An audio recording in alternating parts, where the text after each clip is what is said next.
Good morning, everybody. Are you trying to speed bump me? Or are you trying to kill me? Good boy, Max. Good morning. It's Tuesday, Talk Tuesday. We're here at the straight road. A lot of banging and cracking happening. Sounds like they're taking down some trees or something. Beautiful day today. I hope you have opportunity to go out if you're in Ottawa, because we have no pulling. Good. We have not had days. Oh, hold on. Please hold. Stella and Archie. That's a no. Good. Luna and Tucker. That's new. May, don't you dare. Good. So, because it's spring, there's water. Bailey, can we not? Nice. And you'll see, oh no, Luna's gonna go though. That spot right there is fine. But the spot on either side is sort of that entryway to the field. The water looks not so great. And at the end of this, there's like another turn off for the machines to go into the field. That one I definitely don't let them in because it's nasty. But you can hear. This one's fine. I pick my battles with them. Like, they're going to go in water. I'm not going to fight them on that. Especially, like, I want them to stay cool and temperate. Where is my Terrier of Doom? Okay, there he is. Max, we've had this chat, child. Thank you. I mean, obviously, this temperature, they'll probably be okay, but they also still have a lot of their winter coats in, and they're not used to it. And so if they want to dunk their feet, take a drink, it's one of the reasons that I walk this way, is it has easy access to water for them. Rip my poor car, but the dogs are comfortable. Okay, so we've got 11 today, for reals 11, not like last week, which was fake 11. For reals 11 today. We have Archie, Stella, Arosa, Maggie, Luna, Tucker, Bailey. No, thank you. May, Hamish, Nova, who should be in the front. Thank you. And Max. Max is new. Well, new-ish. You might have seen him pop up on the Instagram channel. That doesn't make any sense. On our Stride Instagram. He has already done about a week and a half of like the early training. So he's still in his training phase for our walks. And today he's like on a leash attached to me. And he was in a heel earlier, but I took him off that since I was going to be recording. Okay, out now. It's way too interesting and I don't trust it. Thank you. Nova, truly. Bailey, thank you. Yeah, so he's doing pretty good. He's on just like a full length 6 foot plus a little bit because I have him on an extender, so probably about 7 or 8 foot leash. And remembering to stay close to the grass so he can smell. So the only rule that I have for him right now is not pulling me, right? And as you can see, like, he's pretty loose and he'll pick up. He'll forget sometimes. He'll pull a little bit and I just tell him no pulling. Nope. May and Luna, whatever it is, no. Thank you. Hi, Rosa. Don't get tangled in the line, honey. And then, of course, the rules for the other dogs is, like, because he's on leash, they are not allowed to initiate play with him. They've been coming by and saying, like, calm hellos, which is fine. And by that, I mean, like, they come up beside him, they walk next to him a little while, there's a little sniff, and then they carry on. No pulling. No, you know better. So with this, if he pulls me to go see something, I don't. But if he shows me that he wants to go see something... No! Luna! Out! Right now! You nasty. Go! Sorry. We know that there is suspicious smell there. Tucker? You stop pulling me. Go on. Good. Chaos. Tuesday chaos. Okay, 5 minutes in. I'm going to try and cover some more of the questions that you guys asked. I'm definitely not going to get through all of them. But that's just the way it is sometimes, especially when you have, like when I'm working on a new intake, more than half of my brain is on that new intake. And the rest of it is making sure these guys don't get into trouble. So you can see them, like there is something in that field that's interesting. Bailey? No. Good. And just by the way they're acting. So let me make sure if they stay on this side of the ditch, which is what they know to do. Plus, we're going to turn around here in a second. Max, you've been doing well. Thank you. Archie and Bailey. Nova in front. Thank you. Oh, you'll get to see the turnaround zoom. Luna, hard no. I don't care what you smell. You're not going over there. See, like this is sort of what I'm talking about. Just calm, neutral interactions. I know, Max. I know. She's like, I don't know if you're aware of this. It's about time.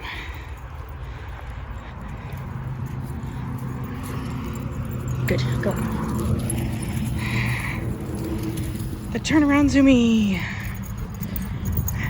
Max, trust me, you're not a part of that zoomy. Not yet, anyway. Nova in front. I'm coming, Max. She's like, are you not? Why are you so slow? Did I introduce it? Oh, yeah, I did. A moment where I'm like, did I forget my intro? Okay. So we'll focus on a couple of the quick ones as much as I can anyway. Archie, whatever it is. Stella, also no. Okay,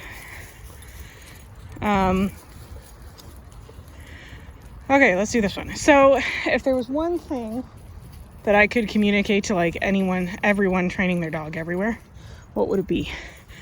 Or like what should they emphasize in their training? And I'm just going to say here, consistency. Consistency. Like if you find yourself getting frustrated with your dog and with their training and you find it's sort of like an endless loop of good, bad. You start working on something, good again. Pay attention to your habits. So if your dog is starting to not listen to recall, Bailey Bean. Thank you, ma'am.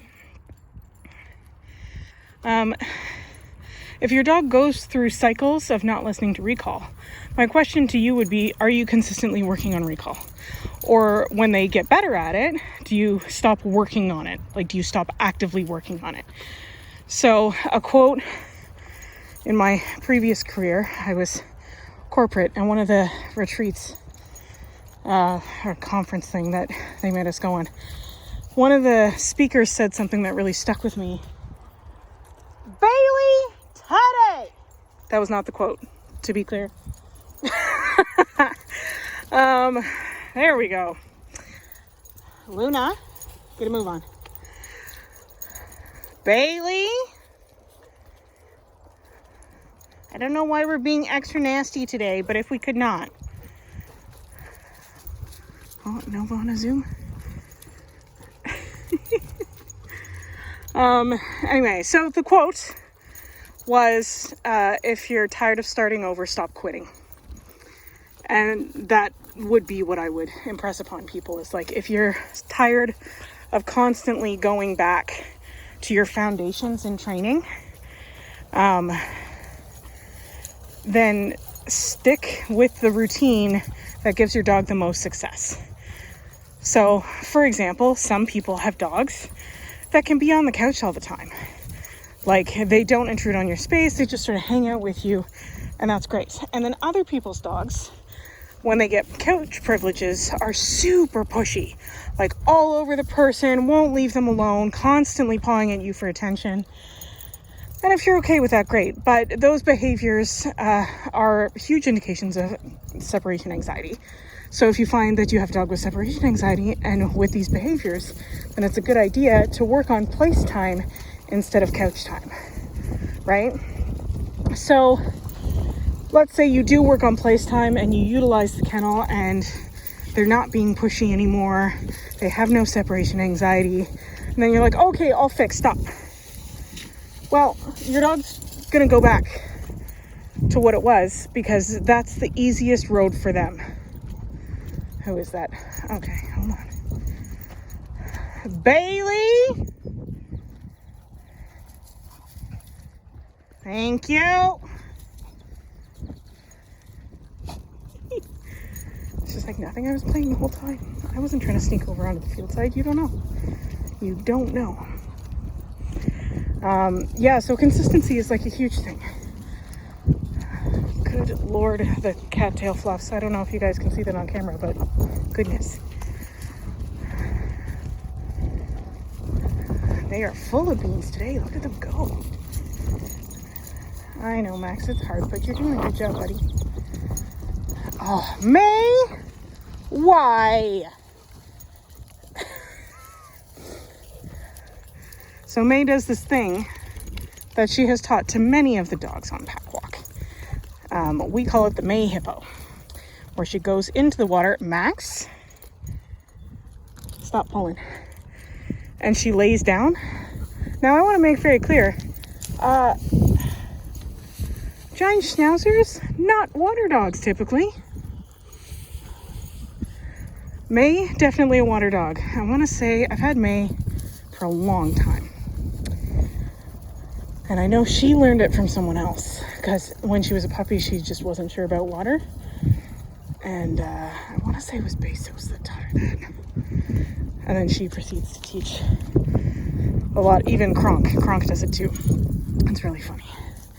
Anyway, but we try to do it in the not gross water, May. She's like, I don't know what you're talking about. I'm cool now. It doesn't matter. Okay. Oh, goodness. I swear. I do like one question a video. I try, guys. Okay. Let's do one more. How to get my dog to stop barking at other dogs. Okay, so first step in this. Luna. You don't need the extra fiber, my love. The first step is to sort of determine why they're barking. May. Goodness. Spring. Thank you.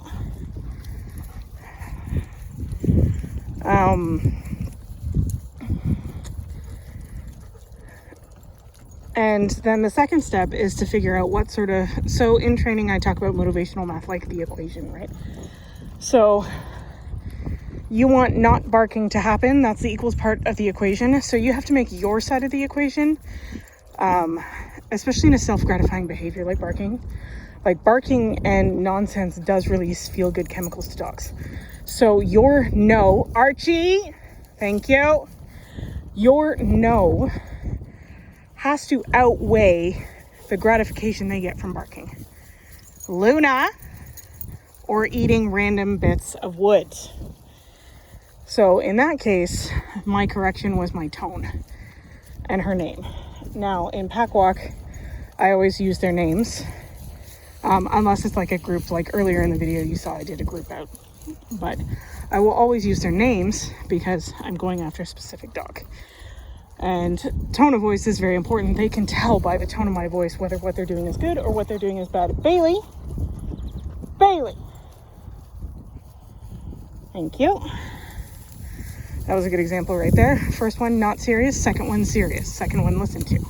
Now, ideally, you want her to listen to the first one. Bailey. Thank you. She's like, nothing. I was doing nothing. So like days when she's thinking with her whole brain, I only need the first one. Days when she's stuck in smell land, like her brain is entirely fixated on scent right now. Luna! Seriously, my girl. then I need to be a bit more serious. When it comes to barking, ideally you want to interrupt it just before it happens. Like if they're barking at the window and you see them square up on the window, that's when you start a correction. And even on leash, right? So if you have any of my training media, I talk about body language and what to look for. So when you see 2-ish of those signs, right, then that's when you start your interruption. And if you have to, like, get in front of them, get in their face, give them a body bump, use a pet corrector, use whatever training tool you have, use an e-collar, like, you're gonna have to try different things until you hit one that your dog will listen to. And keep in mind, like, if you have to use a tool that isn't approved by your friends and family or isn't approved by some idiot on the internet, ignore them. All dogs are different. And dog tools, we're talking like flat collar, prong collar, check chain, dominant dog collar, slip leash, all of harnesses, all of these tools can work, but think of them like different dialects of communication for the dog, right? So if you are fighting and fighting and fighting to get your dog to listen to one form of communication and they're just not getting it, try something else. Try something different. I tend to use slip leashes and body bumps with most of my dogs. Like even now you can see he's on a slip leash. But I had to teach him what the slip leash meant. I didn't just throw a slip leash on him and call it a day. Like our first session together was, this is what a slip leash is. And when he feels tension, he turns around. Good boy. Good. Right. So I had to teach him that. Like you have to teach your dog to give in to whatever pressure you're using, whatever collar, whatever harness you're using. You need to teach that. And if they don't have that and you're walking them on leash and you're trying to correct them, like you're fighting a losing battle. Hey, ma'am, that was rude. She's so proud of herself. Yeah, so I'd say stopping a dog from barking, the first step, figuring out why. Why are they barking? And the second step is figuring out what works to communicate no. Because like 9 times out of 10, depending on your breed of dog, either they are happy to listen to you or they don't care about your opinion. And it's okay if they don't care about your opinion. In that case, you need to figure out a communication style that they will listen to. And stick with it. Like constantly change. I say if something's not working, change it up. But like make sure you're using it correctly and make sure you're giving it a fair shake. Because every time you switch something, they might learn it for 2 seconds. They're like, oh, okay, this is how I'm supposed to listen to this.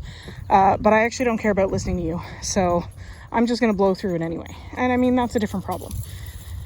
So that's definitely like with Rowan, for sure we have to work through that.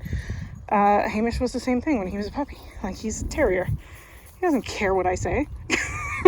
But we formed a relationship where he does care what I say. It's a bit of give and take, a bit of compromise. Okay, so we're almost at 20 minutes. My apologies, guys. I'm going to wrap it up for today. I hope you guys are having an amazing day. If you have a second to like, comment, and subscribe, it's greatly appreciated. Thank you so much for everyone who has subscribed and has commented and has liked. Yeah, as always, if you have any questions, you know what to do. Otherwise, I hope you guys have an amazing day. And I'll talk to you soon. Cheers.